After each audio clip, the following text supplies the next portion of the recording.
அனைவருக்கும் வணக்கம். சாய்நதி சர்வீஸ் சேனலில் நம்ம இன்றைக்கி ஃபஸ்ட்டு டேயில் இருக்கோம். அதாவது first day challenge to preparation of என்காஸ். ஃபஸ்ட்டு டேயில் வந்து நம்ம எப்படி ப்ரிப்பேர் பண்ண போகிறோம் என்காஸ்க்கு அப்படின்றத தான் இந்த வீடியோவில் நம்ம பார்க்க போகிறோம். ஃபஸ்ட்டு வந்து நம்ம என்ன பண்ணியிருக்கணும்னா குவாலிட்டி டீம் வந்து ஃபார்ம் பண்ணியிருக்கணும். இதுதான் ஃபஸ்ட் ஒர்க்கு.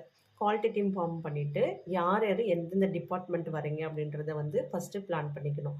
6 டிபார்ட்மெண்ட்னா 6 ஸ்டாஃப்ஸு. அதுக்கப்புறம் அந்த டீம் ஃபார்ம் பண்ணிங்களானாவே உங்களுக்கு யார் யார் வரீங்க அப்படின்ற அந்த விஷயம் வந்து தெரிஞ்சிடும். டாக்டரு, ஸ்டாஃப் நர்ஸு, ஒர்க்கரு, ஒவ்வொரு டிபார்ட்மெண்ட் தகுந்த மாதிரி குவாலிட்டி டீம் ஃபார்ம் ஆர்டர் போட்டு ஃபார்ம் பண்ணிக்கோங்க. இதுதான் உங்களோட ஃபஸ்ட் ஒர்க்கு.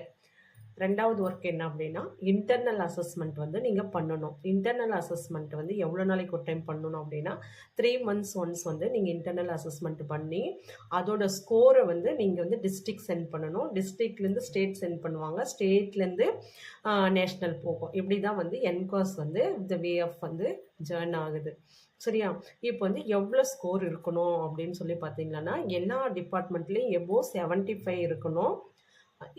A2 அப்படின்னா RMNCHA சர்வீசஸ்ஸு, B4 அப்படின்னா ஃப்ரீ ஆஃப் காஸ்ட்டில் எல்லாமே நம்ம கொடுக்குறோம் அப்படின்றது. F6 வந்து infection control plus biomedical waste management இது எல்லாமே வரும். இதில் மோர் தென் 85 மேலே இருக்கணும்.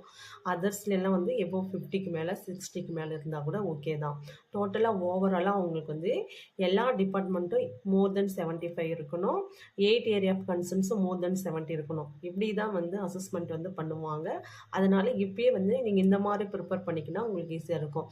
ஏனோ தானோ அப்படின்னு சொல்லிட்டு படிக்காமல் 2 2 2 2 0 1 2 அப்படி போடாதீங்க. என்ன இருக்கோ அதுக்கு ஸ்கோர் போடுங்க. என்ன இல்லையோ அதை வந்து உங்களால் ரெடி பண்ண முடியும் அப்படின்னா அதுக்கு 1 போடுங்க. பண்ணவே முடியாது அப்படின்னா 0 போடுங்க. அப்போ தான் உங்களோட உண்மையான ஸ்கோர் என்ன அப்படின்றது வந்து தெரியும். இப்போ நீங்கள் உண்மையாக கரெக்டாக நீங்கள் போட்டிருந்தீங்க, நீங்கள் தான் அது சார், நீங்கள் போடுற ஸ்கோர் தான் உங்களுக்கு ஃபைனலாகவும் வரும். அதனால் வந்து இன்டர்னல் அசஸ்மெண்ட் வந்து இந்த மாதிரி போட்டு வச்சுக்கோங்க. இப்போ நான் உங்களுக்கு கொடுத்துருக்கிறது என்னென்ன வேலை அப்படின்னு சொல்லி பார்த்தீங்கன்னா குவாலிட்டி டீம் ஃபார்ம் பண்ணியிருக்கணும். அப்படி ஆல்ரெடி நாங்கள் ஃபார்ம் பண்ணிட்டோம் அப்படின்னா உங்களோட இன்டர்னல் அசஸ்மெண்ட்டு ஸ்கோர் என்னன்னு சொல்லி பாருங்கள். ஒவ்வொரு டிபார்ட்மெண்ட்லேயும் யார் யார் வரீங்கன்னு சொல்லி பாருங்கள். அந்த ஸ்கோரு டிஸ்ட்ரிக்ட் நம்ம சென்ட் பண்ணிட்டோமான்னு பாருங்கள். ஒரு டிஸ்ட்ரிக்ட் சென்ட் பண்ணி இப்போ ஸ்டேட் விசிட் வர போகிறாங்க அப்படின்னா அப்போ அதோட ஸ்கோர் என்னன்றதும் நீங்கள் தெரிஞ்சுக்கலாம். ஸ்டேட்டு நாங்கள் சப்மிட் பண்ணிட்டோம், அடுத்து நேஷ்னலுக்காக வெயிட் பண்ணுறோம் அப்படின்னா நீங்கள் ஸ்டேட்டுக்காக எவ்வளோ ஸ்கோர் கொடுத்துருக்கீங்க அப்படின்றதும் வந்து பார்த்து தெரிஞ்சு எடுத்து வச்சுக்கோங்க. அதே மாதிரி இன்டர்னல் அசஸ்மெண்ட் வந்து நீங்கள் எப்படி பண்ணலான்னா அந்த எம்டி செக்லிஸ்ட் எடுத்து நீங்கள் ஒட்டிட்டு அதில் வந்து நீங்கள் ஸ்கோர் போட்டு வச்சுக்கலாம். இந்த இந்த ஒவ்வொரு மெசரபிள் எலமெண்ட்டுக்கும் இவ்வளோ ஸ்கோர் இருக்குது அப்படின்றத வந்து நீங்கள் போட்டு வச்சிங்கன்னா உங்களுக்கு வந்து ஈஸியாக இருக்கும். எக்ஸலில் போட்டு பிரிண்ட் எடுத்து வச்சாலே ஓகே தான்.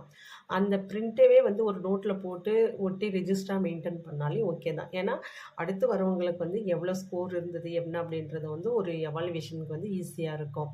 இப்போ இந்த 2 ஒர்க்கும் நீங்கள் பண்ணிவிட்டு எனக்கு கமெண்ட்டில் சொல்லணும். சரியா? இப்போ நம்ம என்காஸ் 30 நாள் சேலஞ்சில் ஃபஸ்ட் டே வந்து நம்மளோட ஒர்க் இன்ஸ்ட்ரக்ஷன் என்ன அப்படின்றத நம்ம வந்து பார்த்துட்டோம். Thank you. Subscribe Sainathi services channel.